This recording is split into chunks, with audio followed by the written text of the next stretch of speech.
बिहार विधानसभा चुनाव के लिए महागठबंधन का घोषणा पत्र सामने आ चुका है और इस बार तेजस्वी यादव ने हर वर्ग को साधने की कोशिश अपने घोषणा पत्र में की है।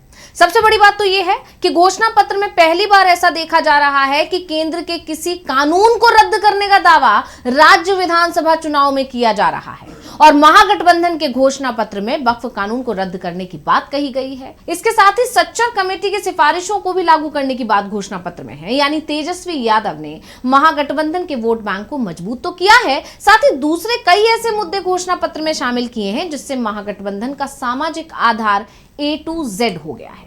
तेजस्वी यादव भी इसी A to Z की बात कर रहे हैं जिसका जवाब अब एनडीए के पास नहीं दिख रहा है। तो आज हम अपनी स्पेशल रिपोर्ट में महागठबंधन के घोषणा पत्र में किए गए वादों के बारे में एक एक बात आपको बताएंगे। नमस्कार, मैं हूं अंशिता। बिहार विधानसभा चुनाव के लिए महागठबंधन ने अपना घोषणा पत्र जारी कर दिया। घोषणा पत्र में जो वादे किए गए हैं, बड़ी बात यह है कि उन्हें 20 महीने में पूरा करने का दावा किया है। यानी 20 महीने का ही टारगेट रखा गया है कि सरकार बनते ही घोषणा पत्र में किए गए वादे पूरे कर दिए जाएंगे।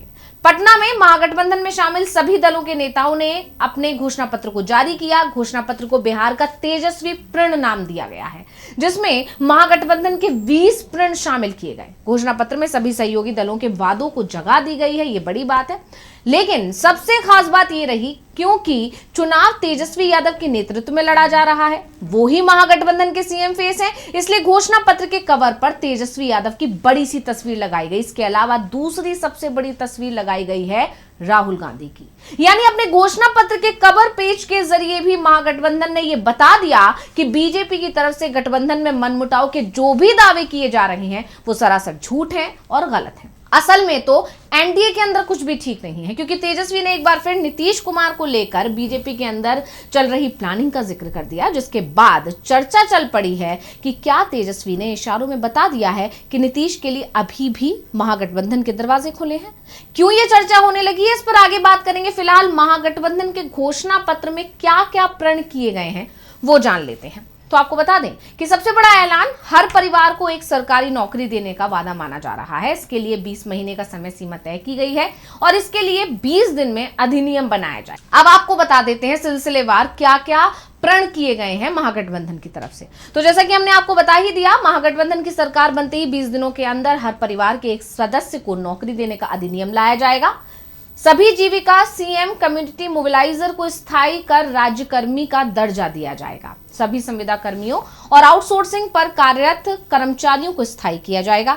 IT park, special economic zone, dairy based industry, कृषि उद्योग, पर्यटन के क्षेत्र समेत अन्य क्षेत्रों में कौशल आधारित रोजगार का सृजन किया जाएगा। पुरानी पेंशन स्कीम को लागू किया जाएगा। माई बहन मान योजना के तहत 1 दिसंबर से 2500 रुपए दिए जाएंगे। बेटी और माँ योजनाएं भी लाई जाएंगी। सामाजिक सुरक्षा पेंशन के अंतर्गत बुजुर्गों और विधवाओं को 1500 की मासिक पेंशन दी जाएगी, जिसमें हर साल 200 की वृद्धि की जाएगी और दिव्यांगजनों को 3000 की मासिक पेंशन दी जाएगी। हर परिवार को 200 यूनिट बिजली मुफ्त की जाएगी और माइक्रो फाइनेंस कंपनी द्वारा किस्त वसूली के दौरान प्रताड़ना को रोकने के लिए और मनमाने ब्याज दर पर नियंत्रण के लिए नियामक कानून लाया जाएगा।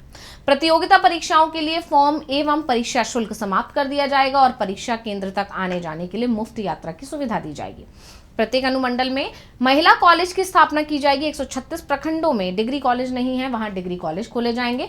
शिक्षकों, स्वास्थ्य कर्मियों सहित अन्य सेवाओं के कर्मियों के गृह जिला के 70 किलोमीटर के दायरे में स्थानांतरण एवं तैनाती से संबंधित सुसंगत नीति बनाई जाएगी। किसानों को न्यूनतम समर्थन मूल्य पर सभी फसलों की खरीद की गारंटी दी जाएगी और मंडी एवं बाजार समिति व्यवस्था को फिर से जीवित किया जाएगा। हर व्यक्ति को जन स्वास्थ्य सुरक्षा योजना के तहत 25 लाख तक का मुफ्त स्वास्थ्य बीमा उपलब्ध करवाया जाएगा। मनरेगा में मौजूद 255 रुपए की दैनिक मजदूरी को बढ़ाकर 300 कर दिया जाएगा और 100 दिन के कार्य को बढ़ाकर 200 दिन कर दिया जाएगा।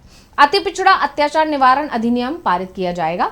अनुसूचित जाति एवं जनजाति के 200 छात्राओं को छात्रवृत्ति के लिए विदेश भेजा जाएगा। आबादी के अनुपात में आरक्षण की 50% सीमा को बढ़ाने हेतु विधानमंडल पारित कानून को संविधान की 9वीं अनुसूची में शामिल करने के लिए केंद्र सरकार को भेजा जाएगा। अति पिछड़ा वर्ग के लिए पंचायत तथा नगर निकाय में वर्तमान 20% आरक्षण को बढ़ाकर 30% किया जाएगा। वहीं अनुसूचित जाति के लिए यह सीमा 16% से बढ़ाकर 20% की जाएगी और अनुसूचित जनजाति के आरक्षण में भी अनुपातिक बढ़ोतरी सुनिश्चित की जाएगी।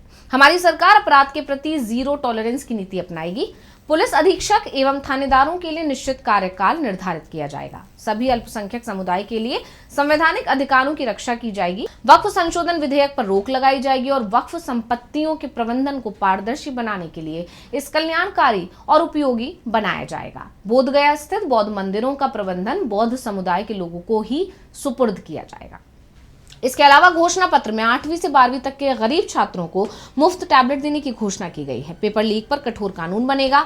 सहारा इंडिया के निवेशकों को पैसा वापस दिलाने के लिए SIT बनेगी। महिला कॉलेज 136 नए डिग्री कॉलेज, हर व्यक्ति को 25 लाख तक मुफ्त स्वास्थ्य बीमा। मनरेगा मजदूरी 300 और काम के दिन 200।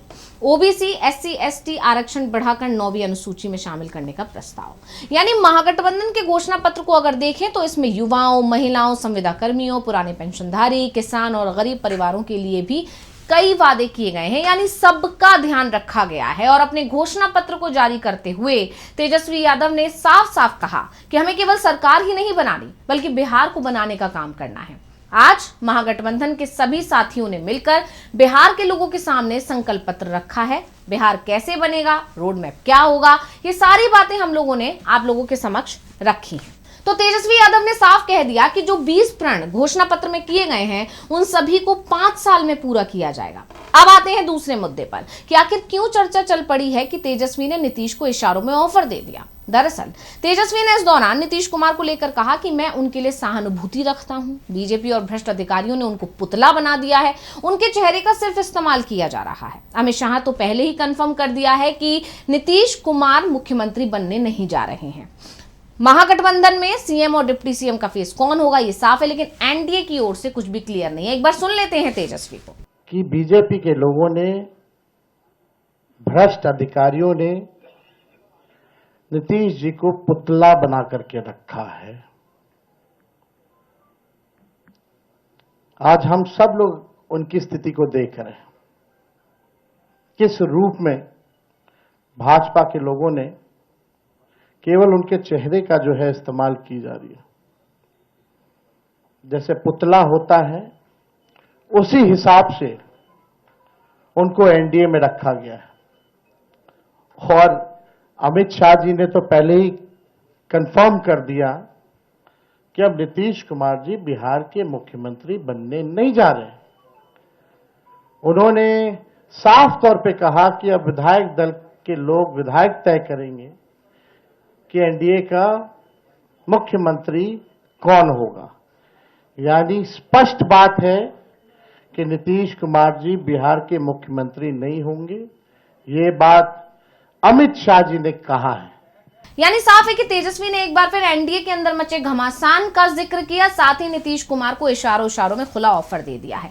वहीं जो तेजस्वी यादव का घोषणा पत्र है या पूरे महागठबंधन का जो घोषणा पत्र है उसने एकजुटता का संदेश तो दिया ही, साथ ही ये भी बता दिया कि महागठबंधन का ध्यान बिहार के विकास पर है, बिहार के हर वर्ग पर बना हुआ है। और इससे बीजेपी खेमे में अब टेंशन बढ़ गई है। तो स्पेशल रिपोर्ट आपको कैसी लगी हमें कमेंट करके अपनी राय जरूर दीजिएगा। इसी के साथ मुझे दीजिए इजाजत। देखते रहिए DV लाइव। नमस्कार।